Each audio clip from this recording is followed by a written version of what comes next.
Έχουμε μαζί μας τον αρχηγό της αποστολής, τον κύριο Τραχανά. Δώστε μας μια συνέντευξη, κύριε Τραχανά. Για πείτε μας πώς αισθάνεστε με τον ναό Σκοπέλου. Ρίχτα όλα! Απογοήτευση. Γιατί δεν νομίζετε ότι φταίει. Παντένα είναι παντένα. Πείτε μας ορισμένα από αυτά να τα διορθώσουμε. Θα τα πούμε και τη συνέλευση. Τώρα να μας τα πείτε. Τώρα είμαστε στο δελτίο. Δηλαδή με το αποτέλεσμα αυτό δεν είσαι ικανοποιημένος. Δεν έχει σημασία το αποτέλεσμα. Αλλά σημασία έχει το αύριο. το ότι είναι πρώτη Σκόπελος δεν έχει και αυτό σημασία. τότε τι έχει σημασία. Το αύριο. Έχεις άγχος. Το αύριο. Όλοι. Μπορώ να σε ρωτήσω κάτι. Άσε γιατί θα γίνεις το προπόσωμα και τώρα πάρεις Δεν πειράζει, παίχτες και προπονητές. Σκιάτο ερχόμαστε από το Πόλο. Παίξαμε το Θεσσαλικό. Ένα πολύ καλό παιχνίδι, 2-2.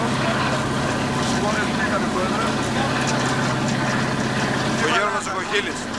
Ο Γιώργος Ζοκοχίλης και ο Παντελής του Ευσταθείου. Και παίχτες διακριτήκαν. Κανείς. Κανείς. Δηλαδή πώς θα... Μόνο ο διαιτητής ήταν καλός.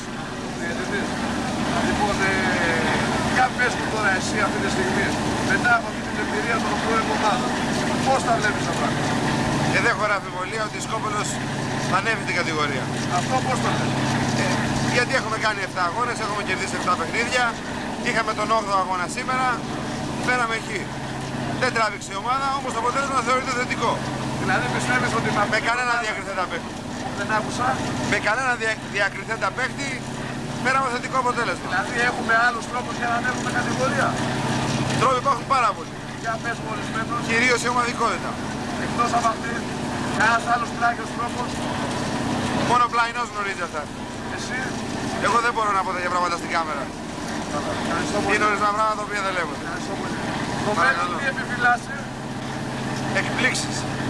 Στη β' κατηγορία μπορούμε να ανταποκριθούμε στις απαιτήσεις της ομάδας. Θα εξαρτηθούν.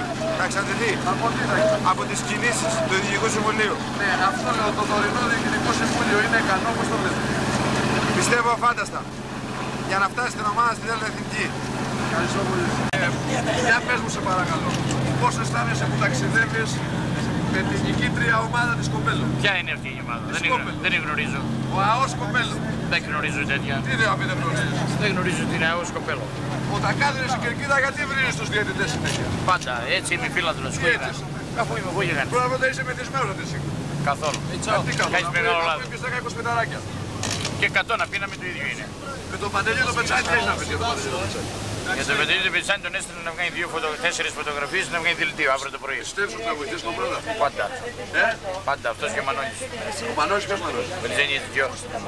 Τι θα κάνει αυτή. Και ο Καραθανάς, διότι δεν μπορούμε να παρακαλάμε εμείς στην ομάδα να έρθει ο άλλος από το σπίτι που δεν θα ξυπνήσει. Δηλαδή εσύ πιστεύεις ότι άμα παίζει να βγει 3 σήμερα θα κερδίζαμε. Με 4-0. Μακαρατζής.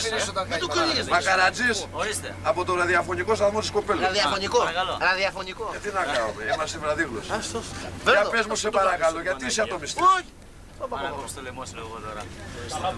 Ραδιαφωνικό. Από το ραδιαφωνικό. Τι έχεις, είσαι στεναχωρημένος. Όχι, πετάω χαρά, δεν με βλέπεις. Γιατί. Γιατί κερδίσαμε.